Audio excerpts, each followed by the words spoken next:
দেশে জ্বালানি সংকটের মূলে দুর্বল সরবরাহ ব্যবস্থা এবং গ্রাহকদের আস্থার সংকটকে শনাক্ত করেছেন বিশেষজ্ঞরা। সরকারকে এখনই সরবরাহ ব্যবস্থা উন্নয়নে ক্রাশ প্রোগ্রাম নেয়ার পাশাপাশি মানুষকে আস্থায় নিতে সরকারের সর্বোচ্চ পর্যায় থেকে পদক্ষেপ নেওয়ার পরামর্শ দেন তারা। আগে সরকারের রেখে যাওয়া জ্বালানি অবকাঠামো সর্বোচ্চ ব্যবহারের উদ্যোগের পাশাপাশি রিফাইনারির উন্নয়নের উপর জোর দেন বিশেষজ্ঞরা। রকুনুজ্জামানের রিপোর্ট। দেশে জ্বালানি তেলের কোনো ঘাটতি নেই। সরকারের বারবার এমন আশ্বাসের পরেও কোনোভাবেও ভিড় কমছে না দেশের পেট্রোল পাম্পগুলোতে। জ্বালানি তেল সংকট নিয়ে ছড়িয়ে পড়া আতঙ্ক আর গ্রাহকদের অনাস্থা দূর করতে সরবরাহ ব্যবস্থা উন্নত করার পাশাপাশি আশু নানা উদ্যোগ গ্রহণের পরামর্শ দিচ্ছেন বিশেষজ্ঞরা।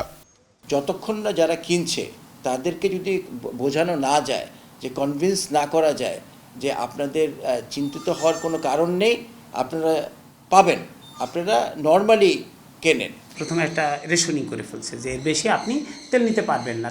তেল যদি সরকারের হাতে যথেষ্ট পরিমাণ থাকে তাহলে সরকার নিজে কেন এই ঘোষণা করলে, এই ঘোষণা করে আসলে সরকার নিজে প্যানিক তৈরি করে ফেলছে। এই প্যানিক থেকে এখন বের করাটা আসলে বেশ জটিল। এই জটিলটা আসলে আস্থার সমস্যা।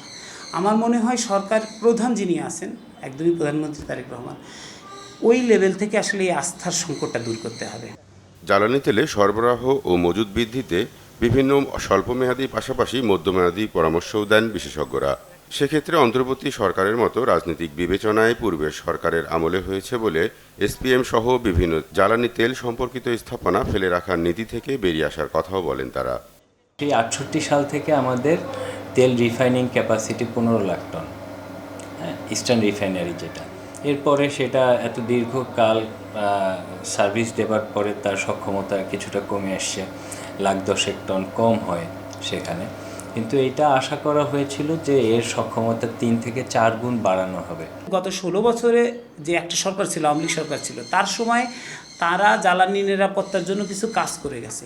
সেই অবকাঠামোকে আসলে প্রপারলি ইউজ করা উচিত। যেমন আমাদের একটা এসপিএম আছে, সিঙ্গেল পয়েন্ট মোরিং আর কি। সাগরে আপনার জাহাজ থাকবে, মাত্র 48 ঘন্টার মধ্যে সেই তেল আপনার পাইপলাইনের মধ্যে আসবে মহেশখালীতে, এবং সেখানে স্টোরেজ আছে, সেই স্টোরেজ 20 দিনের ক্যাপাসিটি আছে। সেইটা আবার চিটাগংয়ে সরাসরি পাইপলাইনে আসবে।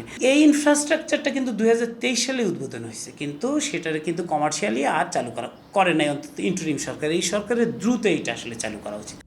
একই সাথে মধ্যপ্রাচ্য জুড়ে যুদ্ধ আর টালমাটাল পরিস্থিতিতে দেশের জ্বালানি নিরাপত্তার দীর্ঘমেয়াদী পরিকল্পনার কথা মাথায় রেখে সম্ভাবনাময় এলাকায় তেল গ্যাস অনুসন্ধান জোরদার করার পরামর্শ দেন বিশেষজ্ঞরা। ওখানে সুনেত্রায় একটা বড় লিড আছে এবং সুনেত্রাতে গ্যাস পাওয়া যাবে, এটা নিশ্চিতভাবে এখানকার সায়েন্টিস্টরা বলতেছেন, খুব পৃথিবী বিখ্যাত জিওলজিস্টরা বলতেছেন যে ভোলা, বরিশাল, খুলনা হয়ে একদম চাঁপাইনবাবগঞ্জ পর্যন্ত যে নদী অববাহিকায় বাংলাদেশ, এটা আসলে খুঁড়ে ফেলা উচিত।